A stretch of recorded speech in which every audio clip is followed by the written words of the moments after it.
On Christmas morning, my parents rolled out a brand new Ford Explorer with a giant red bow on the hood. Everyone clapped, cameras flashed, and my younger brother, Ryan, grinned like he had just been crowned king. He was 24, the golden child, the one who could do no wrong. The car was parked in the driveway like a throne on wheels, while I stood in the corner of the living room, holding a scratch-off lottery ticket wrapped in cheap paper. That was my gift. My name is Mark Anderson, 31 years old. I've worked as an assistant manager at a hardware store in Kansas City for the past 7 years. Not glamorous, not special, but steady. I'd saved what I could, lived quietly, and expected nothing from anyone. My parents made sure of that. Ryan tore through ribbons and boxes of expensive gadgets. My mother beamed with pride. My father patted him on the back, saying, "You've earned this, son." Meanwhile, I sat with my $1 ticket. My mom laughed when I opened it, saying, "It's just a little joke. Maybe you'll win a free coffee." Ryan smirked, added, "Better than nothing, I guess." I didn't laugh. I didn't argue. I just nodded and slipped the ticket into my pocket. Quiet. That was always my way. Later that night, when the house had settled, I pulled out the ticket and scratched away the silver dust under the dim light of my bedroom lamp. The first number matched. Then the second. By the time I revealed the third, my heart slowed. I checked it again. Then again. The winning amount wasn't a free coffee. It wasn't even a few $100s. It was $134 million. I sat there in silence, staring at the ticket as if it might vanish if I blinked. The laughter from earlier replayed in my head. My mom's dismissal, Ryan's smirk, the way my father didn't even notice I hadn't opened another gift because there wasn't one. For a long time, I said nothing. Just breathed, folded the ticket carefully, and slid it into my wallet. The next morning, while Ryan took his new car for a joyride, I went about the day like nothing had changed. I shoveled snow off the driveway, washed dishes, and kept my routine. No one suspected. No one asked. They were too busy admiring the car. Inside, though, I had already written 3 words in my mind. Freeze. Track. Respond. I wasn't about to rush into a storm of attention or beg for validation. I would move carefully, quietly, building a plan piece by piece. Because $134 million wasn't just money. It was leverage. It was freedom. And while my family mocked me for a joke gift, they had no idea the punchline was coming. The kind that doesn't make people laugh. The kind that makes them cry. The morning after Christmas, the house buzzed with Ryan's excitement. He revved the engine of his new car in the driveway, neighbors gathering to admire it. My parents stood by, glowing with pride. Nobody noticed me slip out the back door, wallet tucked safely in my coat. I drove downtown to the state lottery office. The building was ordinary, brick and glass, but walking through those doors felt like crossing into another life. I filled out the claim form with a steady hand, presented the ticket, and watched as the clerk scanned it. She looked up once, then twice, her expression shifting. Finally, she said, "Congratulations, sir. You've won." Her voice sounded distant, almost unreal, but I stayed calm. No jumping, no shouting, just a nod. They explained the process, verification, lump sum or annuity, taxes. I listened carefully, signed the documents, and asked for everything in writing. That was the teacher in me, drilled by years of being overlooked. Document everything. When it was done, I walked out carrying papers that confirmed my new reality. $134 million. I didn't go home right away. Instead, I drove to a quiet park, sat in my car, and stared at the snow-dusted trees. My phone buzzed with messages from my family. Pictures of Ryan's car, captions filled with pride. Not one message asked where I was. Not one invited me to join them. I slid the phone back into my pocket and let the silence settle. That night, at dinner, Ryan bragged about plans for road trips, upgrades, and how he'd finally gotten what he deserved. My parents nodded approvingly, my mom's eyes shining as if her dream had come true. When she glanced at me, she said only, "You'll get your chance one day, Mark." I didn't respond. I spooned mashed potatoes onto my plate, the winning documents folded neatly in my jacket upstairs.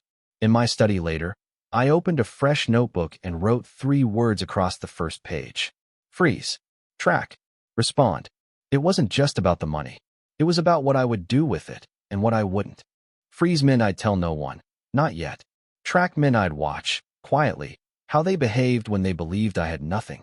Respond, that part would come in time. Days passed. Ryan flaunted his car at every opportunity, taking selfies, posting videos, soaking up attention. My parents beamed at every word he said, every story he told. When I spoke, they barely listened. When I stayed quiet, they didn't notice at all. And I let them. Because silence was my weapon now. They thought the lottery ticket had been a joke. They thought the car in the driveway marked the difference between success and failure. But they didn't know that every time I smiled politely, every time I nodded and stayed quiet, I was holding $134 million in my back pocket. And when the moment came to respond, they would remember this Christmas forever. I didn't rush to spend the money. That would have been a mistake. Instead, I moved like a shadow, building my plan piece by piece. Silence gave me time, and time gave me clarity. I started by opening a new bank account under a different institution, separate from the one my parents had access to.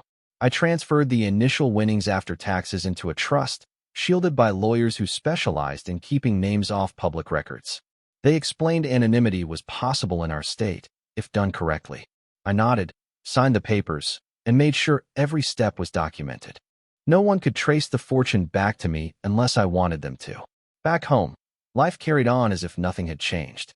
Ryan bragged about modifications he wanted for his car. New rims, tinted windows, a sound system loud enough to shake the street. My parents listened, smiling, encouraging him. They never asked about me, never wondered why I seemed so calm. That calmness was my advantage. They believed the joke had landed. They believed I was still the quiet one, resigned to being the background character in their story. And so they spoke freely around me, never imagining that I was listening. One evening, Ryan told my parents he might ask them to co-sign another loan, this time for a condo downtown. He said, "Mark doesn't need much. He's fine with his little apartment." My mother agreed, adding that I'd never been ambitious. I wrote the words down later in my notebook. Not because they hurt, they didn't anymore, but because they revealed the truth. They had never seen me as more than a shadow. Freeze. Track. Respond. The words guided me every day. I began testing trust quietly. I told a coworker at the hardware store that I'd come into a little extra money from overtime pay. Nothing big, just enough to see if word spread. Within 2 days, another colleague mentioned it back to me. That was all I needed to know. I learned quickly who could keep their mouths shut and who couldn't. Meanwhile, I made appointments under the radar, financial advisors, estate planners, even a private investigator. I wanted to understand the terrain before I made my move. Each meeting ended the same way. Me asking questions, listening more than I spoke, taking notes, and leaving without fanfare. The professionals respected that. One of them said, "Most people who win rush to spend. You're different. You're planning." I didn't answer. I just nodded. At home, my parents never suspected. They still believed Ryan was the future, the success story, the one worthy of investment. I stayed silent, eating dinner with them, washing dishes, nodding at their conversations. They thought they were ignoring me. In reality, I was observing them. Every word, every plan, every dismissal. Because I knew when the time came to respond, it wouldn't be with anger. It would be with precision. And that precision would change everything. The first real move I made was invisible. I didn't buy a mansion, I didn't show up to work in a new car, and I didn't suddenly quit my job. That's how lottery winners lose everything, by announcing their fortune before they understand it. I wasn't going to be one of them. Instead, I started investing quietly. My advisor connected me with a firm that specialized in low-profile asset management. We set up accounts under the trust, spreading money across real estate, index funds, and private ventures that didn't scream lottery winner. On paper, I was just another cautious investor. Behind the paper, I was building an empire brick by brick. Meanwhile, I kept my routine. Every morning, I woke at the same time, drove my used Honda to the hardware store, and worked 8-hour shifts. My coworkers joked about Ryan's flashy car, how he must have rich parents. They weren't wrong. But no one ever mentioned me. And that suited me perfectly. At home, Ryan's arrogance grew louder. He started talking about trading up already, selling the Ford Explorer for something sleeker, maybe a BMW. My parents nodded, eager to help however they could. When I sat at the table, silent, Ryan smirked and said, "One day you'll get your turn, Mark." My mom added, "We just want you to be happy with the little things." The little things. That was how they saw my life. Small. Forgettable. a shadow in the corner while Ryan stood in the spotlight. I didn't argue. I didn't remind them that the little things in my world now included accounts holding millions. I just ate quietly, listening, storing every word away. In my notebook, the 3 steps grew sharper. Freeze meant no sudden moves, no reveals. Track meant recording every dismissal, every moment they underestimated me. Respond. That would come later, when the time was right. I started preparing exits without announcing them. A second apartment in a quiet neighborhood under the trust's name. A new bank with international reach. Meetings with attorneys who spoke less about money and more about protection, legal, financial, personal. I learned about shell companies, about how to keep assets untouchable, about how to move without leaving footprints. All the while, I tested my family. I hinted once, saying I might have some unexpected good fortune coming. Ryan laughed, told me not to blow it on video games or books. My father shook his head, saying, "Mark doesn't really understand money." I nodded, pretending to agree. That was all I needed to hear. Silence had become my shield. They thought it was weakness, but in truth, it was strategy. Every time they dismissed me, they sharpened the edge of the moment I was building toward. Because when the time came to respond, it wouldn't be loud. It would be quiet, precise, and it would cut deeper than they ever imagined. By spring, Ryan's car had lost its shine. He was already bored, talking about upgrades, about trading it in for something better. The Explorer that once made him king of the driveway was suddenly not enough. He hinted at wanting a luxury model, maybe a Mercedes, maybe something European. My parents encouraged him, saying he deserved it after working so hard.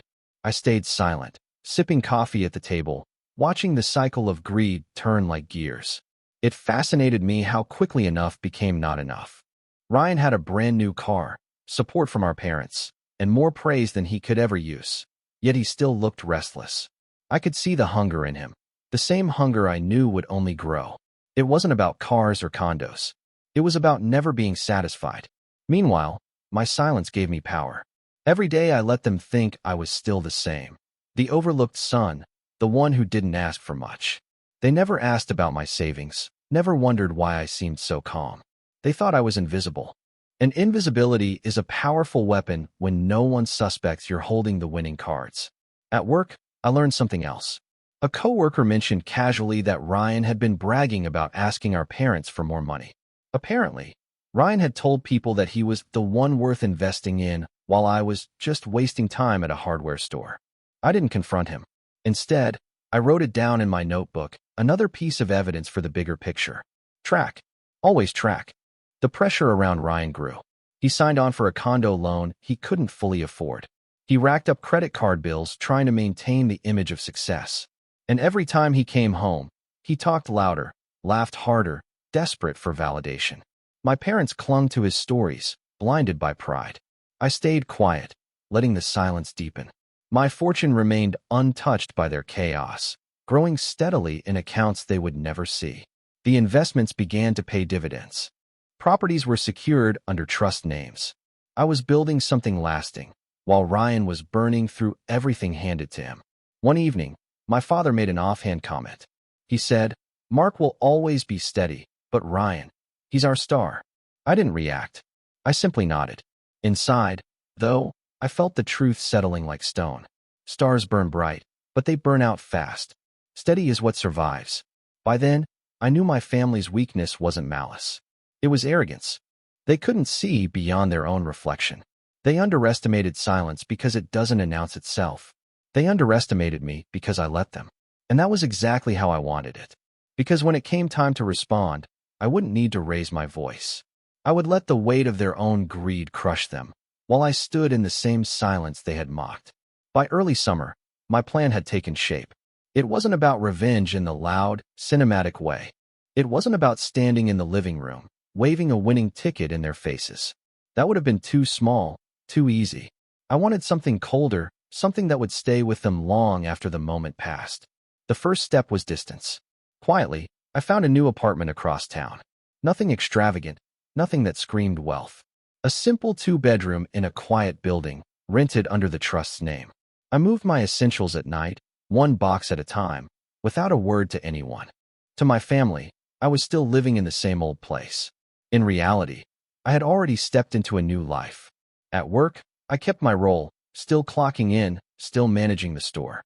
My coworkers teased me for being predictable, steady, unchanging. I didn't mind. Predictability was my cover. Behind it, the trust grew larger every day, dividends and investments branching into places even I hadn't imagined a year earlier. Meanwhile, Ryan's life was beginning to buckle. The condo he bragged about was draining him. The car payments stacked up. He started asking my parents for more help, money for unexpected expenses, as he called them. They obliged, though I could see the strain on their faces. Mortgage payments of their own, credit lines stretched thin, all while trying to keep Ryan's image polished. I said nothing, but in my notebook, I drew the word track and underlined it twice. The turning point came one Sunday dinner. Ryan stormed into the house, furious that the bank had denied him another loan. He blamed the system, his boss, even his friends, but never himself. My parents soothed him, promising to help however they could. Then my mother turned to me, almost absent-mindedly, and said, "Mark, maybe you could chip in a little. Ryan just needs time to get back on his feet." I remember the weight of that moment. My own mother, asking me, the son who had never been given much, the son they laughed at with a joke lottery ticket, to bail out the golden child. I stirred my coffee, let the silence stretch, and said nothing. She took my silence as agreement. Ryan smirked, believing I was cornered. That night, I returned to my apartment, unlocked the drawer where the lottery documents were kept, and read them again. 134 million. Enough to change everything, enough to expose everything. I closed the folder and whispered the third word to myself. Respond. It wasn't time to reveal the truth, not yet. But the first move would come soon, subtle and precise. Something to remind them that silence is not weakness, that the quiet son they mocked was holding power they couldn't imagine. And when I played that card, it would make them see me for the first time. The first move had to be subtle. Not loud, not obvious, just enough to shift the ground beneath their feet. I began by helping someone else, not Ryan, not my parents, but a neighbor. Mrs. Carter, an elderly woman who lived 2 streets over, had struggled for years with a leaking roof. Her calls for help often ended in excuses from her children, who lived out of state. Quietly, I arranged for a full renovation. New roof, updated plumbing, even fresh paint. When she asked who paid, the contractors only said, "Anonymous donor." A week later, my mother mentioned over dinner that Mrs. Carter's house had been transformed. Some kind soul must have stepped in, she said. Ryan scoffed, muttering that it was probably charity money or luck. No one suspected me. I nodded quietly, letting the moment pass. That was the point, to act without being seen. At work, I made another quiet move. I bought the hardware store, not in my name, but through the trust. One morning, the owner gathered us and announced his retirement. He said the business had been sold to a holding company. Everyone speculated about who was behind it, but no one knew. I kept my head down, punching the same clock, stocking the same shelves. But inside I knew. I wasn't just an employee anymore. I owned the ground beneath my feet. Meanwhile, Ryan's struggles deepened. His condo fees piled up. His car needed repairs he couldn't afford. My parents whispered about their savings running low, about how difficult it was to keep bailing him out. Yet they still looked at him as the star, the one with potential. When they looked at me, it was with faint pity, as if I had missed my chance. I didn't argue. I didn't reveal anything. But I began preparing the response. Not the full reveal, not yet. Just the first crack in the story they had written for me. One evening, after Ryan had stormed out from another argument about money, I placed a folder on the kitchen table in front of my parents. Inside were neatly printed documents, anonymous donations made to charities in their town, youth programs, food banks, shelters, all signed under a foundation name they didn't recognize. My mother flipped through the pages, confused. My father frowned, saying it was a lot of money for someone to give away. I sat quietly, sipping my coffee, saying nothing. My silence was deliberate. They asked no questions. They assumed the foundation belonged to some distant benefactor. But the seed had been planted. They began to sense something shifting, though they couldn't name it. The quiet sun they dismissed as small and steady was moving in ways they couldn't see. And soon, they would discover that silence can be more powerful than any spotlight. Because when I finally responded, it wouldn't just surprise them. It would break the story they had built about me forever. The first time suspicion touched their faces was at a family barbecue in July. Ryan was complaining about his condo fees again, venting loudly while my parents hovered around him with sympathy. I sat off to the side, listening. When his voice rose, I quietly excused myself, drove away, and returned an hour later in a rental car. Not flashy, not luxurious, just new, spotless, and clearly not my old Honda. Ryan noticed immediately. "Since when can you afford that?" he asked. My mother laughed nervously, assuming it was a loaner from the hardware store. I let them believe what they wanted. Silence filled the space where answers should have been, and that silence unsettled them more than any explanation could. From then on, little cracks began to appear in the way they looked at me. They asked small questions, how I spent my weekends, whether I was still saving a little. I gave vague answers, always quiet, always steady. Their uncertainty grew, and with it, their unease. Behind the scenes, my world expanded. The foundation I'd created began making bigger moves: scholarships for local students, funding for community projects, quiet donations to hospitals. None of it carried my name, but the work rippled through town. People speculated about who the benefactor was. Some said a retired businessman, others thought a church group. No one guessed the quiet man still stocking shelves at the hardware store. At the same time, I prepared for the inevitable. I knew the day would come when my family's curiosity turned to desperation. I had seen the way Ryan burned through money, the way my parents drained themselves to keep him afloat. Eventually, they would turn their eyes to me, not out of interest, but out of need. That moment came sooner than I expected. One evening, my father sat me down in the living room. His tone was careful, almost too careful. He said, "Mark, you've seemed different lately. Are you doing all right financially?" My mother added quickly, "If you ever need help, you can ask." I nodded, thanked them, and stayed silent. They leaned in, waiting for more. But I gave them nothing. Their confusion was visible. For years, they had treated me as the son who needed guidance, the one always behind. Now, for the first time, they weren't sure if that was true. Ryan, of course, dismissed it. He said I was just pretending to be mysterious. But the seed had grown into something larger now. Doubt.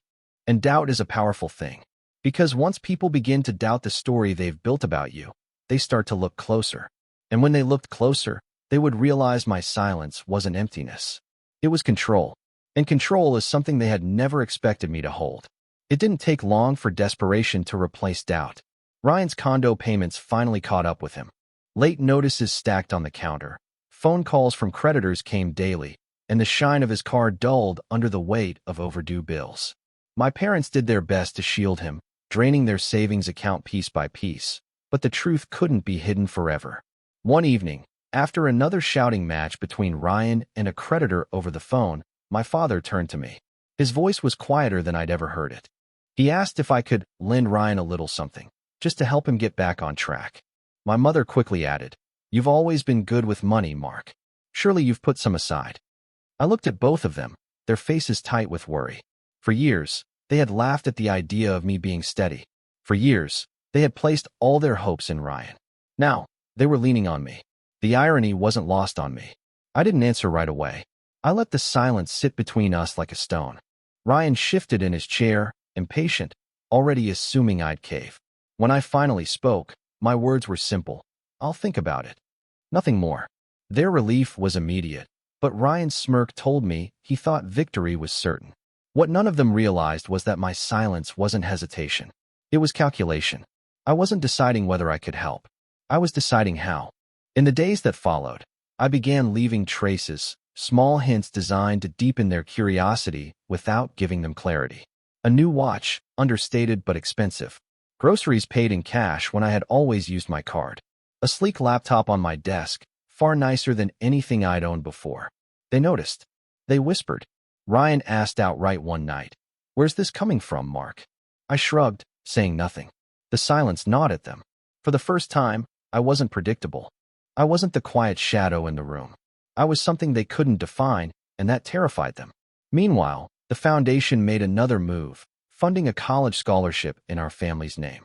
The announcement made local news. My parents saw it at breakfast, puzzled. My father said it must have been another Anderson family.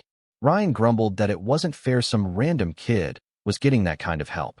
I stayed silent, hiding the faintest smile behind my coffee mug. They were trapped now. Their pride kept them from asking directly, but their need pulled them closer. And every day that passed, they became more tangled in the web I had built with nothing but silence and patience. Because the moment was coming. The moment to respond, not with anger, not with shouting, but with quiet precision.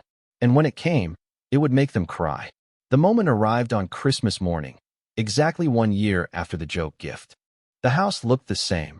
Lights strung along the porch, the smell of pine needles and coffee, Ryan's voice filling the air as he boasted about how he'd turned things around once he got another loan approved.